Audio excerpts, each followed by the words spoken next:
All right, I'm going to need you to bear with me. I just for a hot second, I'm just going to need you to bear with me because once again, I am seated before you in like the middle of the night. I ran 11 miles this morning as part of the marathon training. So for those saying that I did not run or that I have not run, I fucking ran. I crushed it. But there is something that in those dark times when I am running 11 miles and it takes 5 years to do, that keeps me going. And the thing that does keep me going are these early European qualifiers. They're not so early anymore. We're in the playoff round. It's the final round before the league stage is set for the Champions League, the Europa League, and the Conference League. We're going to go through all of the scores the first kind of match day because there's a lot of crazy shit that happened. But the craziest thing that I saw was a tackle, specifically a tackle from this match between the New Saints, which is the only professional team in Wales. I have a long documented hatred of the New Saints because they're the only professional team in the Welsh league system, and so they just bully everybody. But a Welsh team's never made it to a European group stage before, so it is kind of cool to see them blow out a Lithuanian team. Penevėžys 3-0, right? Like that is a big ol' stunner and a big fat result for the New Saints. But in this, look, to be honest, because of my hatred of the New Saints, I couldn't give less of a shit that they won 3-0. What I do care about is this tackle. The funniest, most awesome I saw multiple tweets about this, which is crazy because we're talking about a match in Conference League playoffs between a Lithuanian team and a Welsh team, which just, by the way, the fact that we're at a point where we have a Welsh team and a Lithuanian team going head-to-head, toe-to-toe, eye-to-eye, trying to get in, the winner going straight into like a group stage. That's crazy. Gotta love the Conference League. But I saw these tweets popping out all over the place. Like, that's an outrageous challenge. How's he not been sent off? And I went and found it. I'm going to be honest with you. I got no idea how a red card wasn't given. So we've got the Lithuanian team in blue. The New Saints is in the green and white here. Just watch my boy Turbo just take... I got nothing. When you're learning how to play football, right? Like when you're actually going through the process, the coaches are explaining it to you. You're working on various techniques, maybe practicing slide tackles one day, headers the next day, right? Shooting the day after. At what point does the coach jump up into a seated position and then kick forward like a pissed off kangaroo in a viral video from Australia, right? Like, because that's what's happening. Look at this. I mean, he jumps straight up in the air and sits in the and just kicks for. You want me to blow your mind? You want me to really blow your mind? Apparently, according to all of the people that were actually watching this game, the referee of this match, because it is a European match, has VAR. And they went over to the VAR monitor and they looked at it.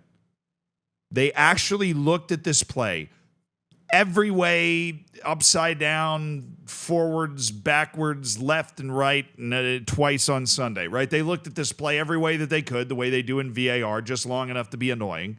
That's like the rule they teach you in VAR school. And they decided not to give a red card for this. Fire them all. How?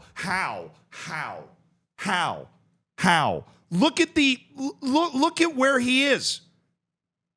Is that a legitimate safe play on the ball here? It looks like somebody in the stands is using the force to knock him backwards. If you're watching this play, it almost looks more likely that he's been knocked back off the ball than the fact that he's headed towards the ball from that position and just launches himself into this guy. The New Saints able to win the match 3-0. That's just justice at this point because that should have been a red card, and it's absolutely crazy that it was not. But it was far from the only ridiculous result we got in the Conference League. There was another one that immediately caught my attention on Tuesday. Noah, a team from Armenia, not to be confused with Noah's Ark, a club that, even though I have a passionate love for Football Manager, a club that I've literally never heard of before this European qualification run. They smacked around a club from Slovakia, Ružomberok, that 3-0. 3-0. There is an Armenian team that is now blowing a 3-0 lead away from being in the Conference League group stage, which means, one, somebody's going to have a really fucking nasty away day, and two, apparently the Armenian League is actually starting to figure its shit out a little bit. And there's a lot of other crazy shit that happened in the Conference League, but we'll go through the Champions League stuff first. This is usually a little more straightforward at this stage. Bodo Glimt of Norway beat Red Star of Serbia 2-1. Bodo Glimt, very, very good European team over the last couple of years out of Norway. I figured they'd be the favorite for that one. And Dinamo Zagreb able to beat Karabakh from Azerbaijan 3-0. That makes complete sense. And Lille from France beating Slavia Prague 2-0. That makes complete sense in the first leg. The second batch of Champions League matches the following day saw Salzburg beat Dinamo Kyiv 2-0. Salzburg, after stunningly losing the Austrian League last year, they're a regular in the kind of Champions League group stage stuff. Sparta Prague with a surprise 2-0 over Malmo in a matchup between a Czech team and a Swedish team, right? Both of them would kind of be a minor surprise in the Champions League group stage. And then you had Young Boys beat Galatasaray 3-2. And what was a very hotly contested match. Misi Batshuayi actually scored in this match at one point. And Midtjylland and Slovan Bratislava, they drew at 1, which is a surprise. I figured Midtjylland was going to win that fairly comfortably, but apparently Slovan Bratislava is here to stay. But as typically happens, by the time we get to the Europa League, the nonsense starts to begin. And that starts with the headline event in the Europa League. Remember, this is not even the Conference League. This is Europa League playoffs, a matchup between Apoel, a team from Cyprus that you've likely heard of. They've played in European group stages plenty of times. I would consider them the largest club from Cyprus, which, while not considered a fabulous league, this is a club that can make a European knockout stage like the Europa League or Conference League, and nobody would bat an eye. They lost. They lost to a Latvian team. Granted, it was in Riga, but the Latvian team jumped out to a 2-0 lead in the first half, and RFS is now in the lead going to Cyprus for the second leg with an opportunity to send a Latvian team to the Europa League group stages or whatever it actually is. A couple of ties above that in the schedule, you had Lask and FCSB from Romania drawing. Sweden's Elfsborg beat Molde 1-0. Victoria Pilsen beat Hearts from Scotland 1-0. It's all really to play for in those matches. Shamrock Rovers from Ireland, the dream died. Looks like they're headed to the Conference League group stage because PAOK beat them 4-0. Same from Ludogorets out of Bulgaria. Petra Club been doing really well, but they're, at the end of the day, they're a random Moldovan team that's headed to the Conference League group stage. Maccabi Tel Aviv beat Serbian team TSC 3-0. TSC picked up 2 red cards, and while you might be thinking it was probably somebody on the bench or late in the match, no. Both of those red cards were in the first half, and rather amazingly, there were only 2 second-half goals against 9 men for Maccabi Tel Aviv. So there you go.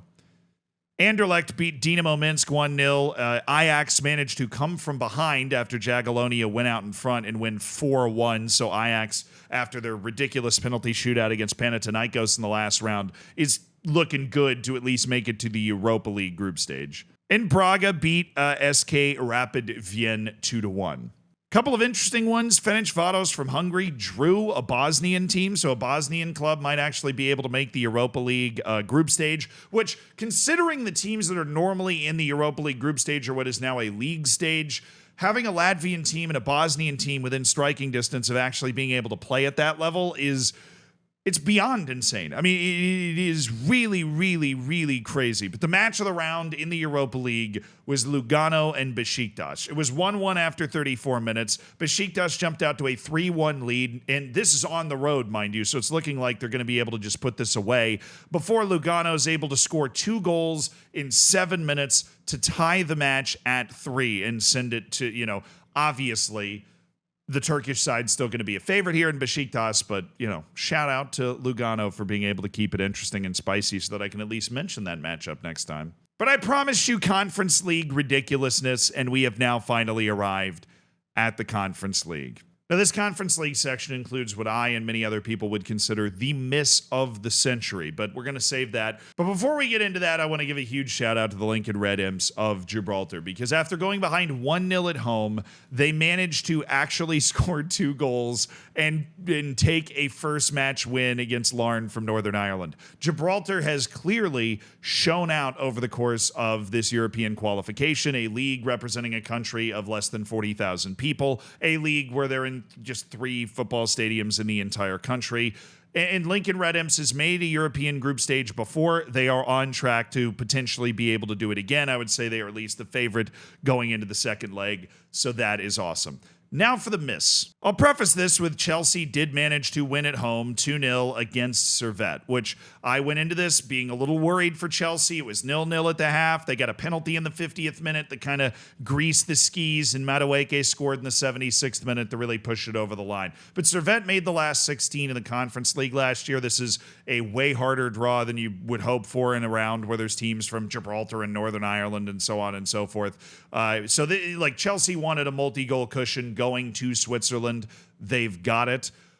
But they could have had 3. And look, I'm going to be honest.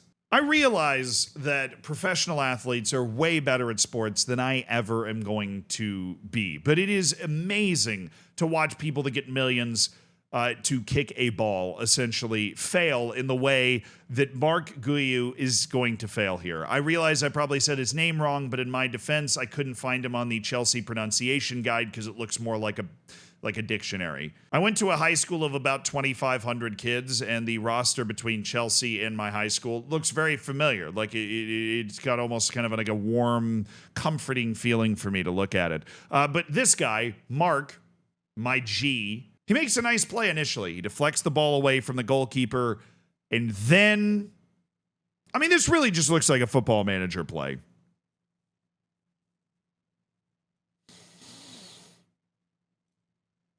Yeah, this camera angle really does it the most justice, because as he's running up to strike the ball, the goalkeeper's not even in the picture. A 7-year-old that knows how to hit like a firm pass in a generally straightward direction would be able to score this right here, right now. They wouldn't have been able to make the play that Mark made earlier, deflecting the ball out in front and being able to chase it down and all that. But actually, the contact with the ball, if you look at the way he hits this ball, it's terrible. I don't even know if it would go in even if the goalkeeper was there. Like, that ball is going wide. I saw this. This is blowing up on Twitter, right? I don't know how he choked this chance. I don't think people realize exactly how much he choked this chance by. To watch this and tell me this ball is going in the net and you're a liar. That's going wide. That's at the very least going to hit the post, even if it goes in, right? That is just an unbelievably terrible shot. The goalkeeper hitting it in any ways makes it worse, but it also makes it worse for Mark because he obviously still can't score 2, 3, and he's gonna wake up screaming in a cold sweat every night for a year. I don't know how you bounce back from that. I'm gonna be honest. I'm a big pick yourself up and go again guy, and he can just cry into his incredibly large paycheck from Chelsea while he's training with the undesirables in Chelsea practice. But it is mind blowing that's. Every once in a while, you get a miss that boggles the imagination. That miss is in that category. Very few, very special, the chosen few.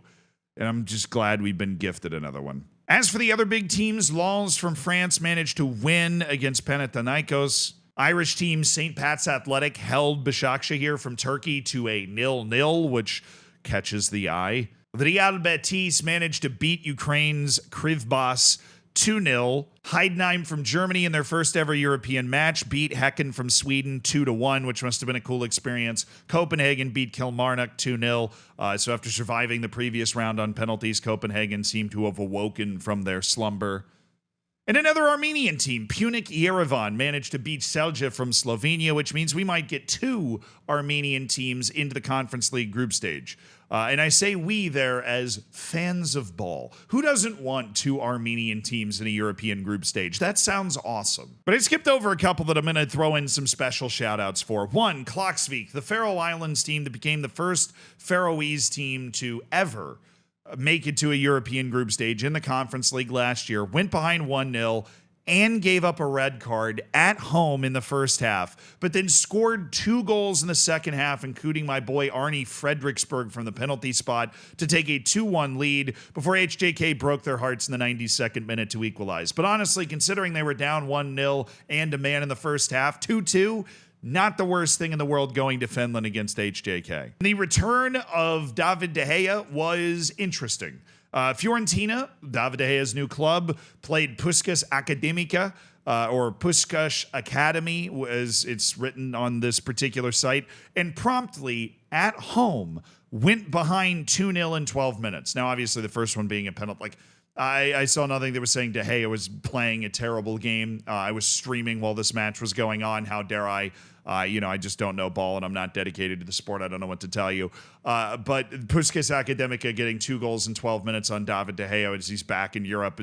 It was a stunning result. We stopped stream to look up this score right quick. Fiorentina was able to pull this back. They ended up taking a 3-2 lead, but then conceded in the 89th minute, which means Fiorentina, which is a club that just has to, you got to beat Puskás 100 times out of 100 in a home and away, will be going to Hungary needing to win. And those away days in Europe, going to kind of smaller leagues where there's going to be a rabid fan base and a terrible pitch and 11 really motivated dudes on the other side, this is not going to be an easy task for Fiorentina to get this, especially if they're not able to get a goal early in this match. Obviously, it's always harder to win if you don't get a goal early, but Puskás is going to stiffen as the match goes along.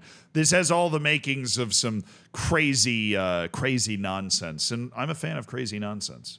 And lastly, Vikingur Reykjavik, the Icelandic side, with an absolutely astounding 5-0 win over Andorran side Santo Coloma. A huge shout out to an Andorran side for even making it this far in the tournament. That's awesome for them. But having an Icelandic side put together a 5-0 win in a European playoff. Also, they missed 2 penalties in this match. It could have been 7-0.